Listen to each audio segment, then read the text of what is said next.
వేల కోట్ల విలువ చేసే గచ్చిబౌలి భూమి విషయంలో హైకోర్టు కీలక తీర్పునిచ్చింది. రాజశేఖర రెడ్డి ప్రభుత్వ నిర్ణయాన్ని సమర్థించింది. 2003లో చంద్రబాబు ప్రభుత్వం ఐఎంజీకి 800 ఎకరాలు కేటాయించడాన్ని హైకోర్టు తప్పిపట్టింది.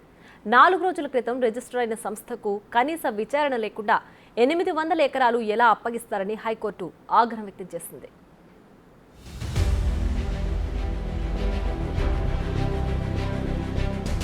ఇది హైదరాబాద్ గచ్చిబౌలిలోని సర్వే నంబర్ 25లోని సెంట్రల్ యూనివర్సిటీకి చెందిన 400 ఎకరాల ప్రభుత్వ భూమి.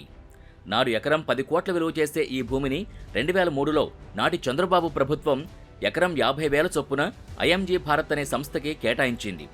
ఈ సంస్థ అధినేత అహోబిల్ రావు అలియాస్ బిల్లీరావు.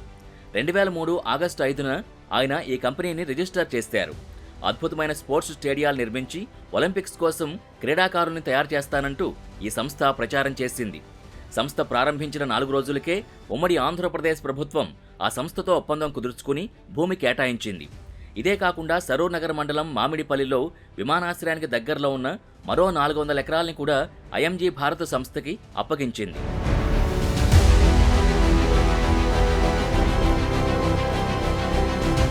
వేల కోట్ల విలువ చేసే భూమిని బిల్లీరావుకి చంద్రబాబు ప్రభుత్వం అప్పనంగా అప్పగించింది. ఆ భూమికి ఎటువంటి రిజిస్ట్రేషన్ ఫీజు చెల్లించాల్సిన అవసరం లేకుండా ప్రభుత్వం ఉదారతను చాటుకుంది. నామమాత్రపు ధరకు అప్పగించడంపై చంద్రబాబు నాయుడుపై పెద్ద ఎత్తున విమర్శలొచ్చాయి.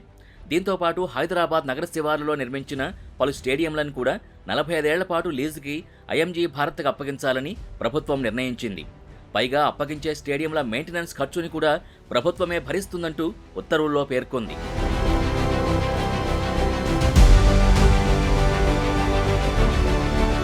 చంద్రబాబు ప్రభుత్వ నిర్ణయం అందరినీ ఆశ్చర్యానికి గురిచేసింది. కంపెనీ రిజిస్టర్ అయిన 4 రోజుల్లో ఫైలు సిద్ధం చేయడం, కేబినెట్ తీర్మానం లేకుండానే 4 మంత్రులు ఆమోదించడం చకచకా జరిగిపోయాయి. అనామక కంపెనీకి 800 ఎకరాలు కేటాయించడంపై పెద్ద దుమారమే రేగింది. అప్పట్లో ఈ భూమి కేటాయింపు సంచలనంగా మారింది.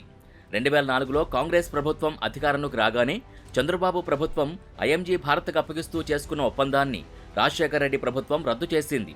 భూమిని తిరిగి స్వాధీనం చేసుకుంది. ఎలాంటి అనుభవం లేని సంస్థకి ఎలా అప్పగిస్తారంటూ చంద్రబాబు నిర్ణయాన్ని తీవ్రంగా వ్యతిరేకించింది. ఏదైనా ప్రభుత్వ భూమిని ఓ సంస్థకు కేటాయించడానికి చాలా షరతులుంటాయి. ఆ కేటాయింపులో ప్రజా ప్రయోజనం ఉండాలి. ఐఎంజీ భారత్తో ఎలాంటి ప్రయోజనం లేకుండానే భూమి కేటాయించడాన్ని రాజశేఖర రెడ్డి ప్రభుత్వం తప్పుపట్టింది. ప్రభుత్వ నిర్ణయాన్ని సవాల్ చేస్తూ ఐఎంజీ భారత్ సంస్థ ఓనర్ బిల్లీరావు 2006లో హైకోర్టును ఆశ్రయించారు. అప్పట్నుంచి ఆ భూములపై స్టేటస్ కో ఉంది.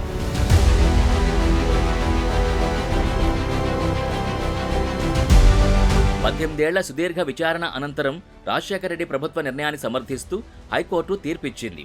కంపెనీ ఏర్పాటైన 4 రోజుల్లోనే 800 ఎకరాలు ఇచ్చేలా ఒప్పందం ఎలా చేసుకుంటారని హైకోర్టు తప్పుపట్టింది. కనీస విచారణ లేకుండా అంతర్జాతీయ కంపెనీతో సంబంధాలున్నాయో లేవో తెలుసుకోకుండా వేల కోట్ల విలువైన భూముల్ని ఎలా ఇస్తారని ఆగ్రహం వ్యక్తం చేసింది. ఐఎంజీ భారత్కు కేటాయించిన భూమి ప్రభుత్వ భూమేనని తేల్చి చెప్పింది.